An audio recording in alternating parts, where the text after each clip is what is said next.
رسول کریم صلی اللہ علیہ وآلہ وسلم نے ارشاد فرمایا کہ ایک فقیہ، ایک عالم شیطان پر 1000 عابدوں سے بھاری ہے۔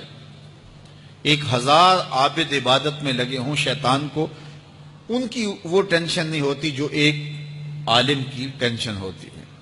اس لیے وہ ایک طالب علم کو دین سے ہٹانے کے لیے جتنی محنت کرتا ہے، وہ ایک تہجد گزار کو تہجد سے ہٹانے کے لیے وہ محنت نہیں کرتا۔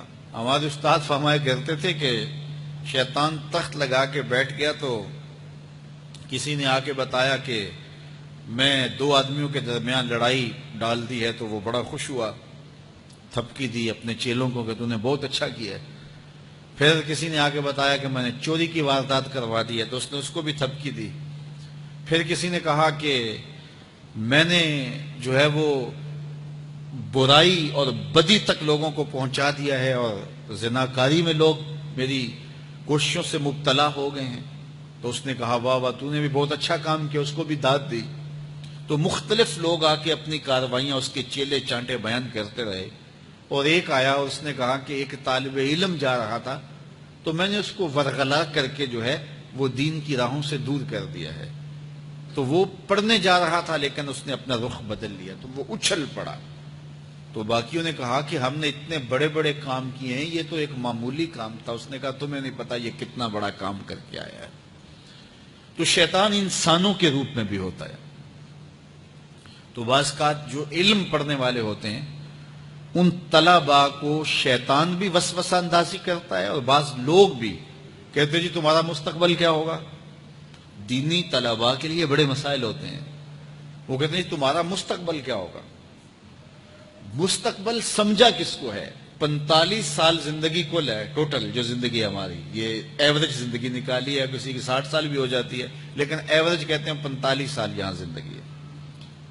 اس میں چوتھا حصہ یا تیسرا حصہ تو سو کے گزرتا نا، 8 گھنٹے بھی دن رات میں سوئیں آپ، تو 45 سال زندگی میں سے 15 سال نکل گئے، باقی 30 سال رہ گئے زندگی کے۔ اس میں بھی 8 سال بچپن کے نکال لو۔ وہ میرے ایک دوست نے بڑا حساب لگا کے نا، تو وہ کہتا ہے 16 سال بچتے ہیں ٹوٹل۔ اگر 45 سال ایوریج زندگی ہے تو جو زندگی گزرتی ہے بھرپور وہ 16 سال ہے۔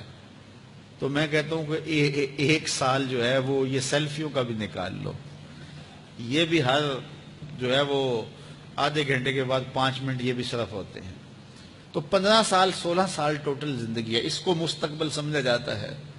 اصل مستقبل کون سا ہے؟ اللہم ان العیش عیش الآخرہ۔ میرے حضور فرماتے ہیں اصل زندگی تو آخرت کی زندگی ہے۔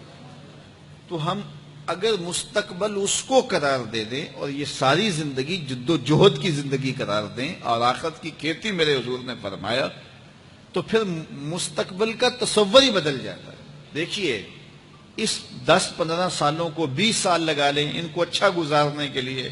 ایک انجینئر ہے، ایک ڈاکٹر ہے، اور مختلف علوم و فنون کا حاصل کرنے والا ایک بزنس مین ہے، کتنی محنت کرتا ہے، جوانی جیسے حسین لمحے وہ دن رات ایک کر کے گزار دیتا ہے۔ عزیزوں کی شادی قریب ہے لیکن وہ نئی شادی پہ پہنچا جی، بس وہ اس کا بڑا حساس معاملہ ہے تعلیم کا، تو اس نے خوشیاں چھوڑ دیں، عیدیں چھوڑ دیں، گھر سے دور رہا۔ کیوں جی؟ میرا مستقبل سنور جائے۔ اپنے کیریئر کو بنانے کے لیے، اپنے کاروبار کو کھڑا کرنے کے لیے کس کس محنت کے اندر اس نے صرف کیے، اور مستقبل کتنا ہے، اور وہ بھی آرام سے نہیں پھر بیٹھ جانا۔ اس محنت کے بعد پھر اس مستقبل کے اندر بھی محنت مسلسل باقی رہے گی، لیکن وہ جو زندگی ہے جو حقیقی مستقبل ہے اس میں عمل نہیں ہے، حتیٰ کہ اس میں نمازیں بھی نہیں ہیں۔ آخرت کی زندگی کے اندر ہمارے لیے نمازیں بھی نہیں ہوں گی، روزے بھی نہیں ہوں گے، پھر ٹینشن فری زندگی ہے۔ وَلَكُمْ فِيهَا مَا تَشْتَهِي أَنفُسُكُمْ، جو دل میں آئے گا سامنے پڑا ہوا ہوگا۔ یہاں تو حسرت میں زندگی گزر جاتی ہے نا کہ یہ چیز مجھے مل جائے، اور ملتی اس وقت ہے جب اس کی خواہش ہی ختم ہو چکی ہوتی ہے۔ لیکن وہاں جو آرزو کرے گا، ابھی آرزو خانہ ذہن میں ہوگی، ابھی ذہن سے دل میں اتر کر کے دل کو بے چین نہیں کرے گی کہ وہ خواہش پہلے پوری ہو چکی ہوگی۔ تو اصل زندگی تو وہ زندگی ہے۔ تو اس لیے شیطان یہ بہکاتا ہے کہ میاں یہ زندگی کیسے گزرے گی، بالخصوص طلباء کو، دین سیکھنے والوں کو۔ میں تو اپنے طلباء کو کہتا ہوں کہ میری زندگی اچھی نہیں گزر رہی، میں نے دین پڑھا ہے، میں دین پڑھانے کے کام میں لگا ہوا ہوں، تو کیا میری زندگی اچھی نہیں گزر رہی؟ میں تو مطمئن ہوں، اطمینان کی زندگی گزر رہی ہے۔ تو دین پڑھو، دین میں خیر ہی خیر ہے، دین میں بلائی ہی بلائی ہے۔ تو دین خیر کی راہوں کا سفر ہے۔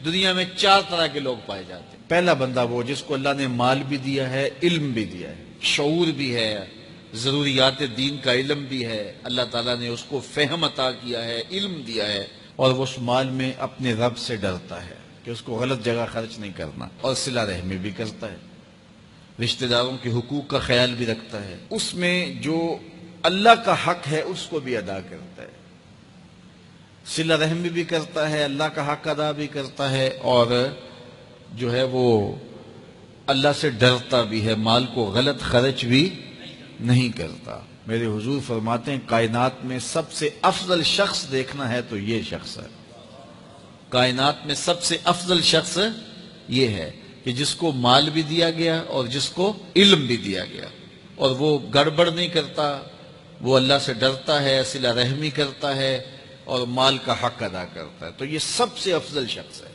دوسرا وہ شخص جس کے پاس علم تو ہے لیکن مال اس کے پاس نہیں ہے، اور وہ نیت کا بڑا سچا ہے، سچے دل سے کہتا ہے اگر میرے پاس مال ہوتا تو میں فلاں کی طرح عمل کرتا، وہ فلاں کے پاس مال ہے، اس نے مسجد بنوائی ہے، میں بھی بنواتا، اس نے دارالعلوم تعمیر کیا ہے، میں بھی کرتا، اس نے ہاسپٹل بنوایا ہے، میں بھی کرتا، اس نے مخفی انداز سے غریب بچیوں کی شادیاں کی ہیں، یہ کام میں بھی کرتا، اس نے دکھیوں کے کام آیا ہے، مصیبت زدوں کے کام آیا ہے، میں بھی آتا۔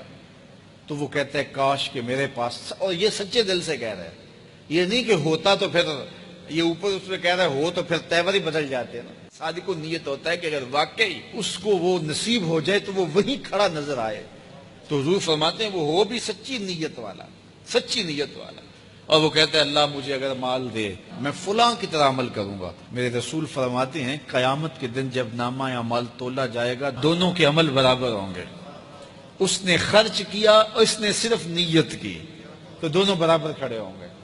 اس نے مسجد بنائی، دارالعلوم بنایا، اس نے بنایا کچھ نہیں تھا، نیت کی تھا، دیکھو نا علم تھا، علم کی وجہ سے نمبر لے گیا۔ کہتا مالک میرے پاس ہوتا میں یوں کرتا، کیا کچھ نہیں، نہ ہوا نہ کیا، لیکن قیامت کے دن جب نامہ اعمال تونے کے برابر کھڑے ہوں گے۔ اچھا، تیسرا شخص جس کو اللہ نے مال دیا ہے لیکن علم نہیں دیا، مال کی فراوانی ہے لیکن علم نہیں ہے، شعور نہیں ہے، جہالت کی وجہ سے وہ مال میں گڑبڑ کرتا ہے، اور اپنے رب سے بھی نہیں ڈرتا، ولا یصل رحمہ، اور صلہ رحمی بھی نہیں کرتا، اور اس کے اندر اللہ کا جو حق تھا وہ بھی ادا نہیں کرتا۔ میرے رسول فرماتے ہیں کائنات میں سب سے زیادہ خبیث بندہ دیکھنا ہے تو یہ کھڑا ہے، سب سے زیادہ منزل کے اعتبار سے خبیث ترین شخص یہ کھڑا ہے۔